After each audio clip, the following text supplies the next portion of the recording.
ಆತ್ಮೀಯ H16 news ಅರ್ಥಾತ್ ಸೀತಾರಾಮ್ ನ್ಯೂಸದ ವೀಕ್ಷಕರೇ, ನಾನು ನಿಮ್ಮವ ಎಂ ಆಯುಧ ಮಲ್ಲಪ್ಪ ಜೊತೆ ಅವರು. ತಾವು ಈಗ ಸುದ್ದಿಗಳ ಲೋಕಕ್ಕೆ ಎಂಟ್ರಿ ಹೊಡಿತಾ ಇದ್ದೀರಿ. ಈ ಸುದ್ದಿಗಳನ್ನು ಪ್ರತಿಯೊಂದು ನೋಡೋ ಜೊತೆಗೆ ನಿಮ್ಮ ಅಭಿಪ್ರಾಯಗಳನ್ನು ಹೊಸ್ತಾ ಇರಿ. ಯಾಕಂದರೆ ಈ ಸುದ್ದಿಗಳು ನಿಮಗಾಗಿ, ನಿಮ್ಮ ಬದುಕಿಗಾಗಿ, ನಿಮ್ಮ ವೈಚಾರಿಕೆಗಾಗಿ, ನಿಮ್ಮ ತಿಳುವಳಿಕೆಗಾಗಿ ನಿಮಗೂ ಗೊತ್ತು. ಜೊತೆಗೆ ನಮಗೂ ನಿಮ್ಮೊಂದಿಗೆ ಇದೊಂದು ಮಾತಾಡುವಂಥ ಜೊತೆಗೆ ಸುದ್ದಿಗಳನ್ನು ಬಿಡುವಂಥ ಕೆಲಸ. ಈ ಕೆಲಸದಲ್ಲಿ ನಾವು ನಿಮ್ಮೊಂದಿಗಿದ್ದೀವಿ ಅಂತ ಹೇಳ್ತಾ ನೋಡ್ತಾ ಇರಿ ಈ ಸುದ್ದಿಗಳನ್ನು. ಅದು ನನಗೆ ಈಗ ಗೊತ್ತಾಯಿತು ಪೋಕ್ಸೋ ಕೇಸ್ ಹಾಕಿದ್ದಾರೆ ಅಂತ. ಇದು ಉದ್ದೇಶಪೂರ್ವಕವಾದಂತಹ ಕೇಸ್ ಅಂತ ನನಗೆ ವೈಯಕ್ತಿಕವಾಗಿ ಅನ್ನಿಸ್ತಾ ಇರ್ತದೆ. ವೈಯಕ್ತಿಕವಾಗಿ ಅದು ಯಾವ ಕಾರಣಕ್ಕೆ ಹಾಕಿದ್ದಾರೆ ಮತ್ತು ಅದರಿಂದ ತಪ್ಪಿಸ್ಕೊಳ್ಳೋಕ್ಕೋ ಅಥವಾ ಮತ್ತೊಬ್ಬರನ್ನ ಪಾರು ಮಾಡೋಕ್ಕೋ ಈ ಥರದ ಕೇಸನ್ನು ಹಾಕಿದರೆ ಅದು ತಪ್ಪಾಗ್ತದೆ. ಅವರು ಒಬ್ಬ ಅಧಿಕಾರಿಯಾಗಿ ಅದನ್ನು ದುರುಪಯೋಗ ಏನಾದರೂ ಮಾಡಿಕೊಂಡಿದ್ದರೆ, ಪೊಲೀಸ್ ಅಧಿಕಾರಿಗಳು ದುರುಪಯೋಗ ಮಾಡಿಕೊಂಡಿದ್ರೆ ಅದು ಇವತ್ತು ನಮ್ಮ ಗೃಹ ಮಂತ್ರಿಗಳು ಅದನ್ನು ಪರಿಶೀಲನೆ ಮಾಡೋಕ್ಕೆ ಒಳಪಡಿಸ್ಬೇಕು. ಮತ್ತು ಅವ್ರೇನಾದ್ರು ತಪ್ಪಾಗಿದೆ ಅಂತ ಹೇಳಿದ್ರೆ ಈ ಕೂಡಲೇ ಆ ಅಧಿಕಾರಿನ ಅಮಾನತು ಮಾಡಬೇಕು.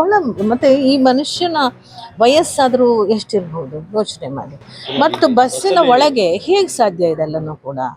ಬಸ್ಸಿನ ಒಳಗೆ ಬಾಲಕಿಯ ಮೇಲೆ ಅದೆಲ್ಲ ಸಾಧ್ಯ ಆಗದೆ ಇರತಕ್ಕಂಥ ವಿಚಾರಗಳು. ಅನಾವಶ್ಯಕವಾಗಿ ಈ ರೀತಿ ಆರೋಪವನ್ನ ಮಾಡಿದಾರ ಅನ್ನುವಂಥ ಸಂಶಯ ನನ್ನಲ್ಲಿ ಮೂಡಿರ್ತಕ್ಕಂಥದ್ದು. ಹಾಗಾಗಿ ಅದು ಹಾಗೇನಾದರೂ ಆಗಿದ್ದಲ್ಲಿ ಅದು ಬಹಳ ಕೆಟ್ಟ ಒಂದು ದುರುಪಯೋಗವನ್ನು ಮಾಡಿಕೊಂಡಂಥ ಒಬ್ಬ ಅಧಿಕಾರಿ ಆಗ್ತಾರೆ.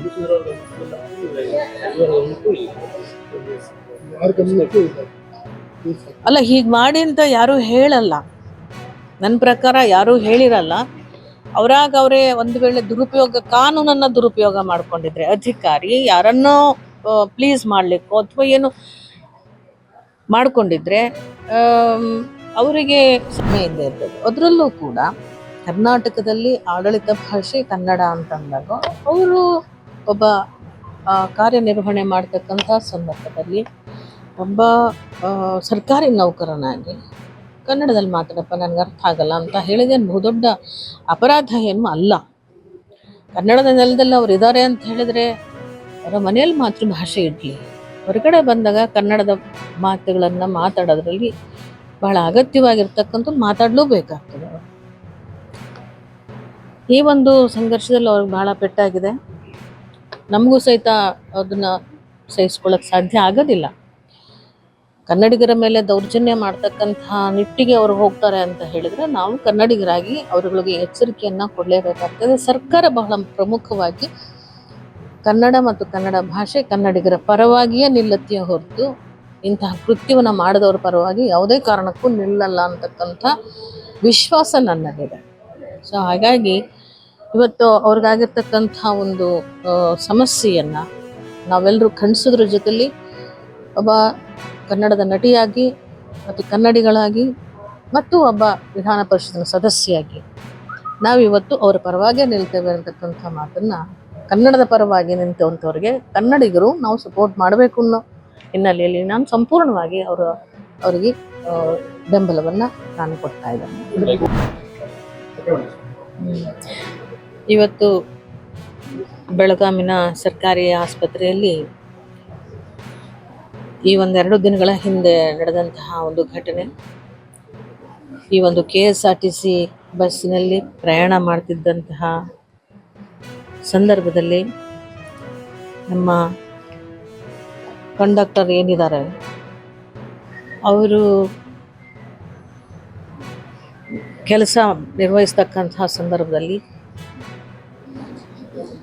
ಪ್ರಯಾಣಿಕರ ಜೊತೆಯಲ್ಲಿ ಮಾತಿನ ಸಂಘರ್ಷ ಆಗಿರತಕ್ಕಂಥದ್ದು.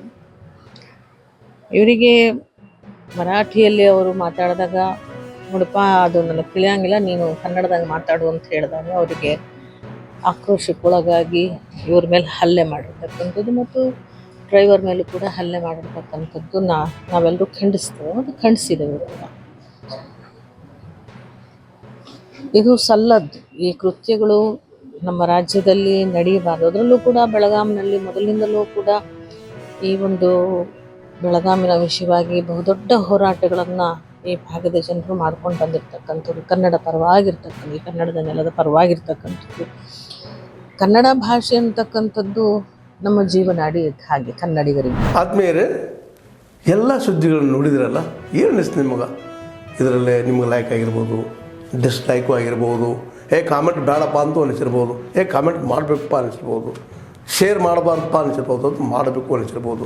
ಏನಾದರೂ ಆಗಲಿ ಶೇರ್ ಮಾಡ್ತಾಯಿರಿ, ಈ ನ್ಯೂಸ್ಗಳನ್ನ ಹಂಚ್ತಾ ಇರಿ, ಜೊತೆಗೆ ಇದಕ್ಕೆ ಸಬ್ಸ್ಕ್ರೈಬ್ ಆಗ್ತಾಯಿರಿ ಅಂತ ಹೇಳ್ತಾ H16 ನ್ಯೂಸ್ ಅರ್ಥಾತ್ ಹೇ ಸೀತಾರಾಮ್, ಇದು ಸತ್ಯದ ಕೈಗೆ ನಡಿ. ವಂದನೆಗಳು.